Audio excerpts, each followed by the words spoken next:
going to use a step. And have a seat. Oh, it's so nice to see everybody. Hi. Okay, so I'm tearing up already, all right? Just so you know, this is an amazing group, and I'm just hoping and praying that I can encourage you. I'm at the other end of the parenting spectrum. I told you I got tears already. Being a mom is an emotional thing anyway, so, and then being able to be here and talk to you ladies is just such a privilege. So my prayer has been that I can lift you up from sometimes being a mom, especially of under fives, right? And seeing very mundane and in the trenches. And so I'm hoping that I can just, I'm praying that I can just lift you up, give you some maybe pearls of advice that can be useful for you. Plus, I do want to talk about some health issues, which obviously is near and dear to my heart, plus that's my occupation.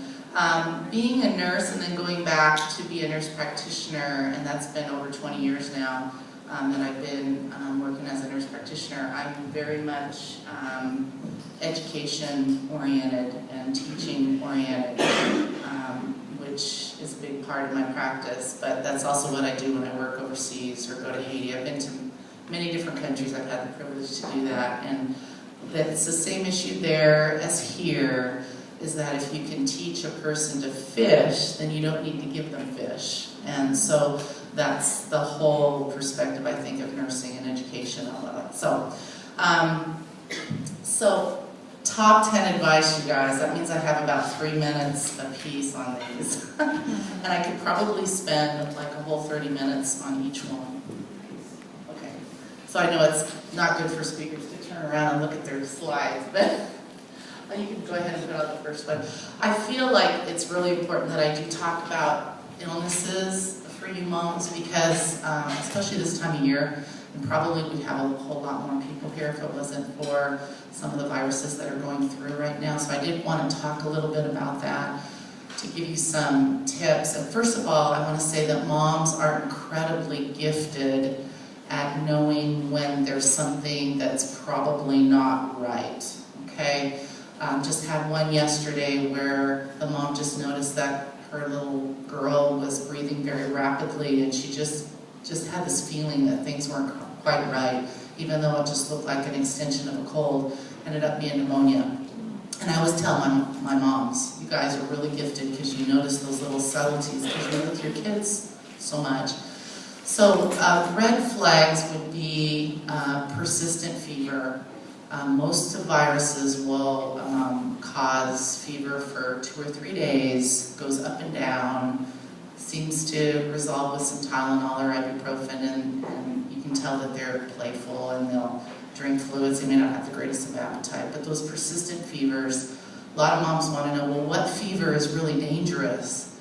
And I usually say anything over 103, 104 is not so much dangerous, but could be a sign of something bacterial, something that's gone past your basic virus to something more serious, something we can treat. And so there's for most healthy people, or all healthy people, there's a boundary that the body has where it's not going to go past like 106 or 107. That would be very, very extreme and be very, very rare to have something like that happen. So the 103, 104s though is definitely a red flag. Kids get rashes a lot with viruses. There's so many different rashes. The ones I worry about are the ones that look like bruises that don't go away when you push on them. Those could be very serious type of rashes. Otherwise, kids just get rashes. It's the way their body expresses their fevers and their viruses. Dehydration, kids that aren't peeing, stop peeing, you're not getting good wet diapers in a 24-hour period, or they're starting to get that sunken look, all those kinds of things, sort of no-brainer kind of things. There's some evidence that shows that getting some extra vitamin C throughout the winter can help fight off viruses or help their immune system. Also probiotics that can be found in yogurt, or you can buy probiotics, has been shown in some small research studies to help fight off illnesses, help their immune system. But generally, I used to joke with my kids that we were in the cold of the month club.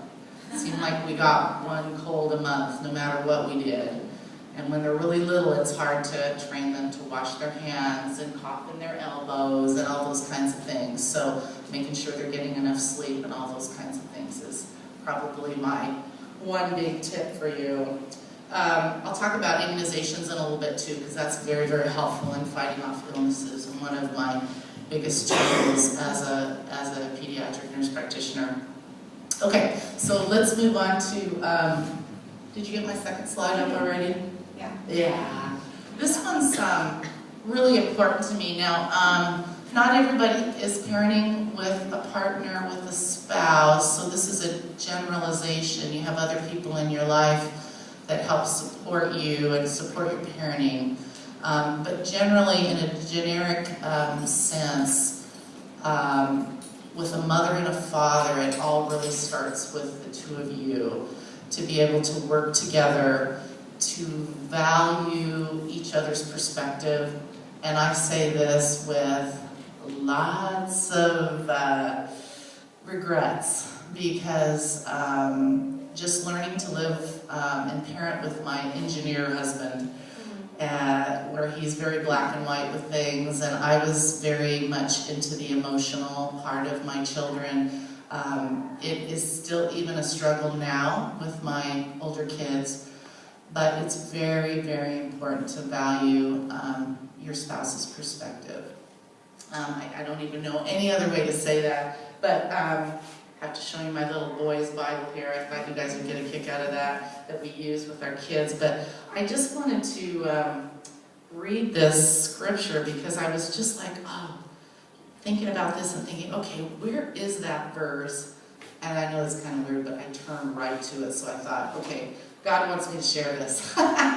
So in 1 Thessalonians chapter 2, verse 7, Paul is just writing to the Thessalonians, but he's trying to express how he feels about them, and he uses the mother and father analogy. And I just thought it was really cool, because again, it's a generalization, but I think mothers have a perspective and fathers have a perspective that are both very important, so I thought this was kind of cool.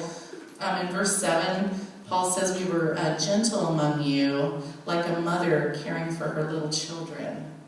That gentleness and just the caring. And then further on down in verse 11, he talks about, for you know that we dealt with each of you as a father deals with his own children, encouraging, comforting, and urging you to live lives worthy of God.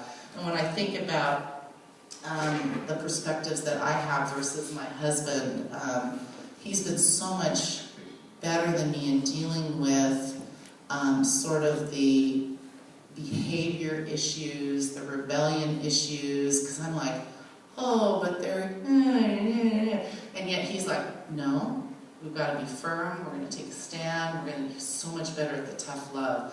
But on the other hand, he also knows that I am so much better with the relationship part with our kids, even though he has a different relationship. So I would just say to you, moms, value their perspectives. Try to work together, respect each other's perspective. It's so important. And then, especially when your kids are young, really take care to maintain your relationship as a couple. I know how hard it is to find a good babysitter sometimes, but find a babysitter, go out on date night. Sometimes your date night might be at home, where you just put the kids to bed, get the candles out, have a nice dinner, rent a movie, whatever, to take that time. And even if the kids can see the two of you guys talking just together, we used to call it couch time. The concept is that the kids are playing or doing something on the living room floor, for example, and you and your spouse are taking time to just talk to each other and have adult time. I think that just, kids respond to that foundation, that security that they find in knowing that mom and dad are okay. And there they are. Look at them. And of course they're going to tug on you and want your attention, but it's like, no, this is mommy-daddy time. So just to encourage you, it's so important, because as your kids get older, and they will move out. I only have one left at home now. that you want to still have that time with your husband, with your spouse, with your partner. I can't say that enough. Sorry. Number 3, our next slide. Share your faith with your children. Starts very, very early. I love what Cammie had to say about putting your hands on your children. That can start very, very early. And I'll tell you that reading scripture to them, singing to them, of course taking them to church, talking about your faith as they get towards, even older toddlers, talking about Jesus, what Jesus means to you. And I'll tell you what, when the rubber meets the road and they get into middle school and even late elementary school, high school, the stuff that they're going to see and deal with, if they have that foundation and that hope, let me tell you that I see kids all the way up to 20, and my heart goes out to those teens that have their whole security is trying to find someone to love them, and they're so disappointed when someone rejects them or they don't understand why people do what they do. And if you have that foundation in Christ and God, you can explain to them, we are miles ahead, you guys, in our belief, knowing that we are basically corrupt in our hearts, that we are selfish in our hearts. We know this as Christians, and we know that we need God, and we know that people mess up and need to be humble and forgiven. I'm going to be talking about that a little bit more, but basically we're miles ahead on that, and we can help our kids with that, to help them understand and pray with them. We've had a lot of bumps in our road with our kids, and to be able to stand there and say, look, we trust God. This is hard, but we trust God, and God's going to come through for us. And to see them take that on and believe it too. Because have you guys ever heard that saying, God has no grandchildren? It's true. He just has children. So my prayer for my kids is that they're not going to be God's grandkids, but they're going to be kids. They're going to have their own faith. And so I try to talk about my faith, and they see me read the Bible, and they know we go to church, and I've got 2 of them that are out of the house and are not involved in church, but we talk about God all the time. They know I pray for them, and it's just so, so important. I can't emphasize that enough. The next slide, super important. This goes back to my education background, nursing background. Help your kids learn to sleep. This is such a big deal, and it's so hard. I've been there. My first baby, I rocked her to sleep. I was in big trouble by 3 months because she would not sleep on her own. She needed me to do something. And I changed my ways on my 2nd and 3rd, but I can't emphasize enough that babies, when they're about 1 or 2 months of age, have the ability to self-soothe, and it's such an important skill, but they won't use it if you don't help them with it. And this is basically, and it can be controversial because there's no way to teach good sleep habits without a little bit of crying, and the later you start it, the harder it is. So I would just emphasize, and I could talk about a whole half an hour about this because I've been through it just personally, but it's such an important thing. And I know it's a terrible little slide there, but it shows how much sleep. A lot of people ask me, well, how much sleep do my kids need? And in the newborn phase, I mean, we're talking 18 hours in a 24-hour period. And you do break it up between daytime and nighttime sleep, but it's so integral for development, for immunity, for behavior. A lot of our kids that look like they have ADHD actually have sleep problems. And once you get the sleep problem fixed, their behavior changes. And I usually recommend daytime sleep.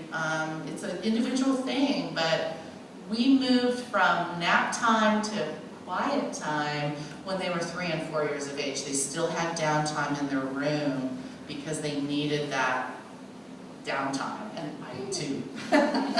So big emphasis there. Next is healthy habits. Again, going back to my nursing and education background, those habits start early. So I think I have, yeah, I do. You can see what we're using now is just a cute little number thing.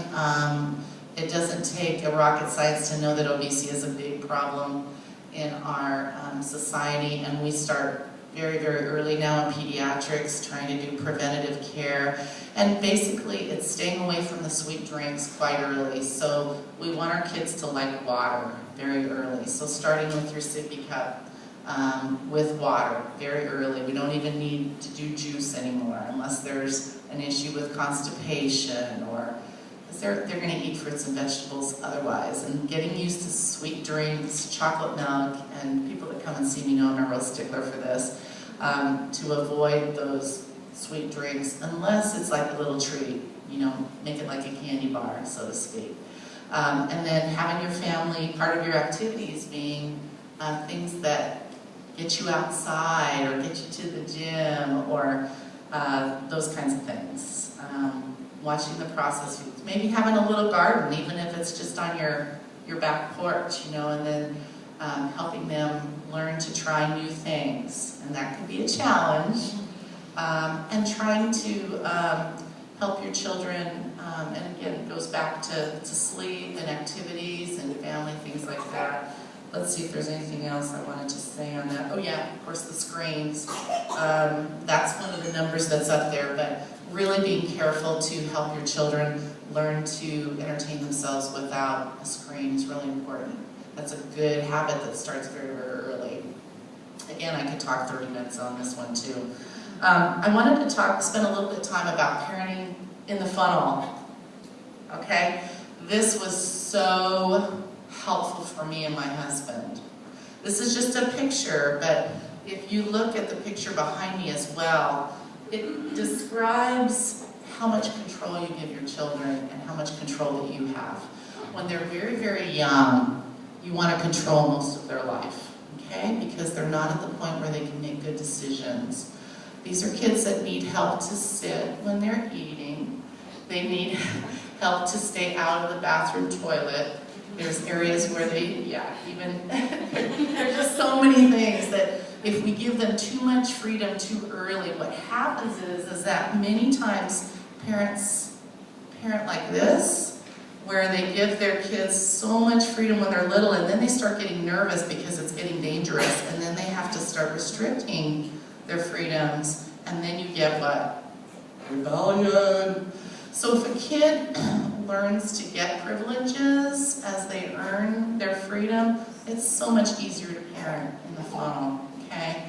And it's, I just can't even tell you, you can go with this, but just think on it and apply it to your situation.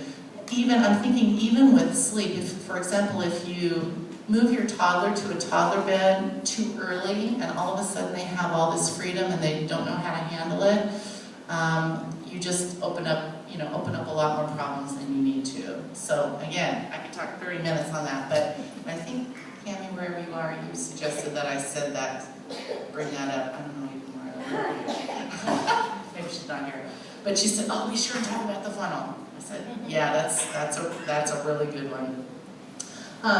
Immunizations, this can be a little controversial, but I gotta tell you, I've been in pediatrics a long time, and I've taken care of just about every one of these illnesses between being a hospital nurse as well as working overseas.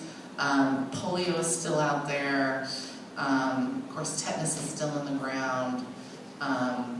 The risks are so minimal now, and I have to tell you, after I got 10 minutes. Yeah, I got a clock too. Thank you. And I have to tell you that I was very careful with all the immunizations I did with my children as well. I was a thoughtful parent and didn't just say, okay, because you're telling me I should do this. I thought through every single one.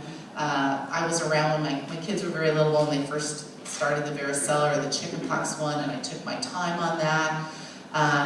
But over time, between my experience and just watching kids grow up, I gotta tell you that I'm not even seeing as much ear infections anymore. That used to be all I did 20 years ago, and with the pneumococcal and the hip vaccine, we're seeing a lot less problems with that. There was a horrible, you think croup is bad if you've experienced croup?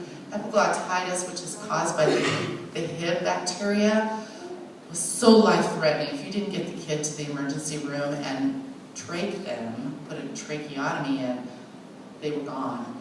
Meningitis, very, very serious. And of course, pertussis, we just saw what happened, you know, in the last few years with that epidemic.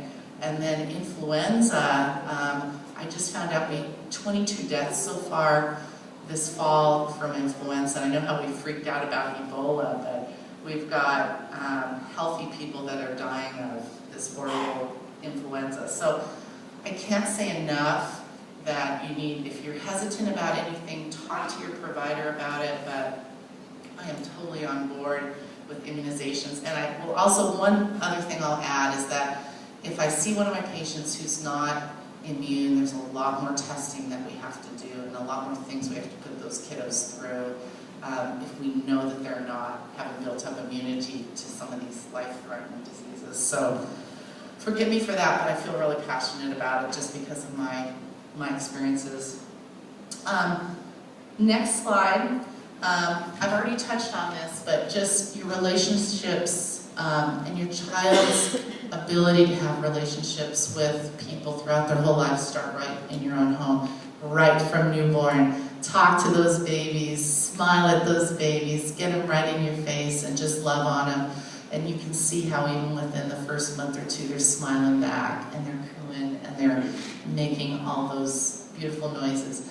Very, very important. I have to tell you that I've worn out, when my kids were little, I've worn out Ephesians 4. You just got to check Ephesians 4 out. Did I give you the whole thing? Okay.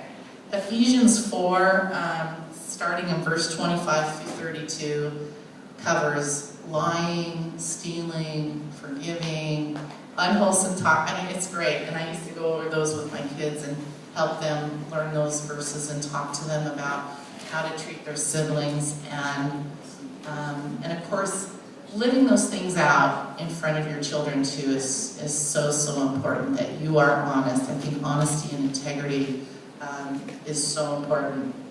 The next slide, forgiveness and humility. Again, we're way far ahead because we're Christians and we understand it's a human condition. God tells us, you know, we mess up, we need forgiveness, and it goes all the way across. And I want to tell you, this was also something that revolutionized my parenting and my individually. There's a big difference between saying, I'm sorry, and please forgive me. Try it on your husband sometime when you mess up. I'm sorry versus please forgive me for fill in the blank. So we allowed our children to say, I'm sorry for accidents, okay? They were throwing their arms around and accidentally, but if they were doing it intentionally, we taught them to say, please forgive me for. It's a big difference. You guys feel it in your hearts, the difference? And I mean it, and you can even use it on your children, and you should. If you mess up, it's really important, and getting the eye contact.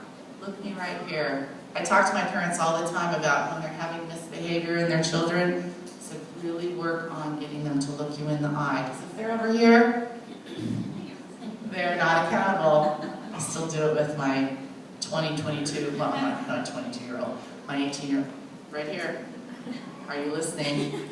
And you work on that in the fun times. Let's play the mommy look me in the eye game and really get that down, because they're accountable, they know it. And then lastly, since I've just got a few minutes, the parenting journey. It is a journey. I'm at the end of my journey right now. I'm looking forward to be a grandparent someday, not soon, hopefully.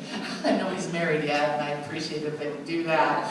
But just know that you are not going to reach perfection in your children. There will be, I look at my kids now and I go, well, we didn't get that accomplished. There's still X, Y, Z, but I'm thinking, well, their employer will teach them that. Their spouse will teach them that. Their boyfriend, girlfriend will teach them that. Life will pick up, you know, where I left off. But I feel like we've established a really good foundation of faith and behavior and good, healthy habits that they can pick up. And I will say too, another way to use the funnel is that your relationship with your children changes over time, and you need to embrace every stage, okay? From the very feeling like the big authority person and establishing that authority, to where you're sort of the coach and kind of going, okay, so you've got these options, what do you think? Let me help you out, let's help you with that decision, to being their friend and just coming alongside them. You never want to start out being their buddy. It's not going to work. You're going to end up not having a good relationship. You need to have that relationship and embrace every single change, okay? So, I know I could cover so much more, and I think I'm right about it, my ending time, right? Did I do good? You did good. Yeah, I don't know if you have time for questions, or... You've got 4 minutes. Wow. Are there any questions? Comments? Yes. We struggle with the flu shot every year. We do it, we Oh. don't do it. Yes. Because I feel like we've got I would love to talk about the and flu we've had shot. lots of keeping kids still, so it's like, well, Yeah. it's pointless. So your question is, you want me to comment Yeah. on the flu shot? Yeah. It's kind of like the mystery shot. You know, for some reason, I think I know the reason why that is because it changes every year. And sometimes it doesn't work.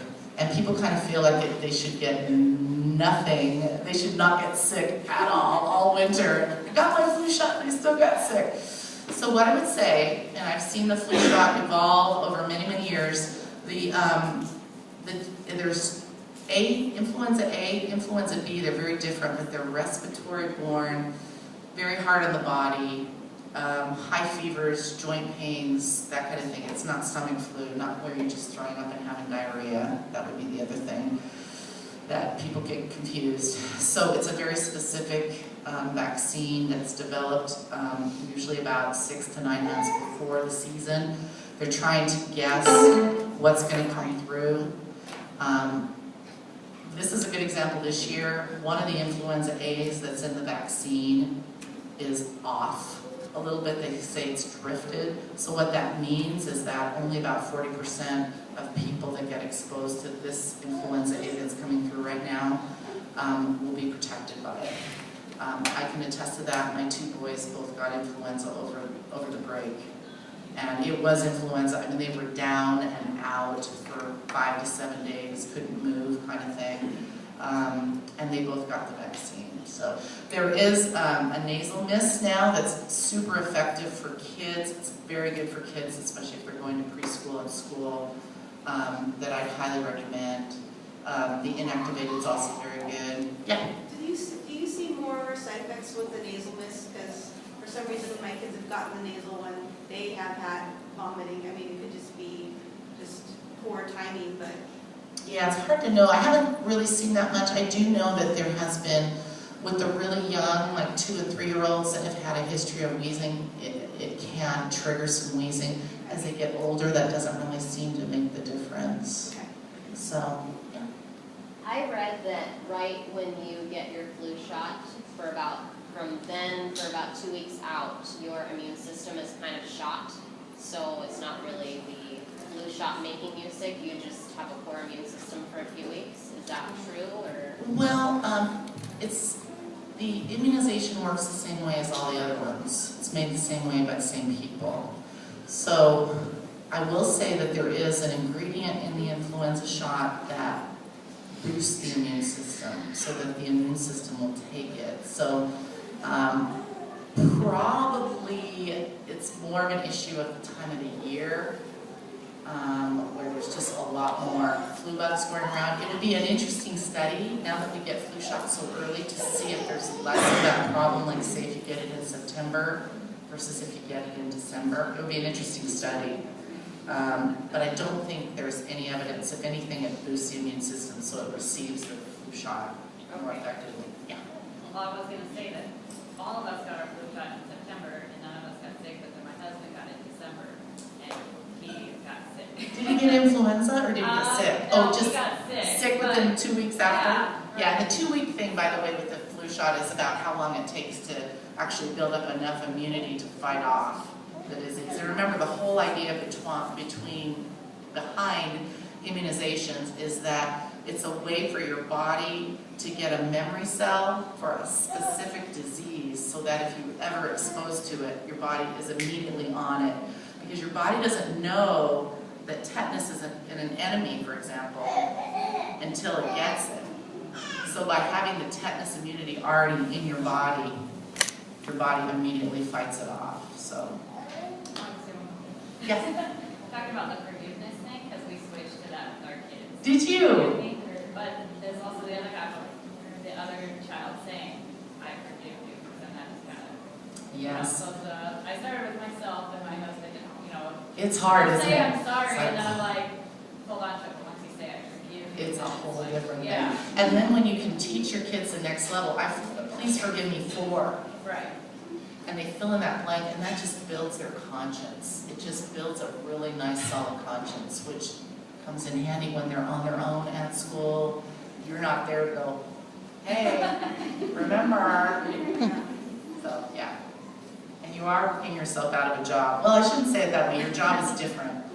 Believe me, I was just texting my son this morning about this and that, my 20-year-old he's moved out last summer, and I'm still just, I have a real hard time with backing off because I can see exactly what he should be doing. And my husband's like, that's his problem, that's his problem, that's his problem. I'm like, I know, but I can't help it. So we still have a problem. So, embrace the stage, wherever your kid's at. Thank you so much for your attention. I've enjoyed it so much. And maybe, hopefully, I can come back someday. I was kind of thinking we could do maybe a little proverb study in parenting. There's so many good proverbs that are helpful with parenting too, or whatever. But stay healthy, everybody, and love your children because they do move out eventually. Thank you.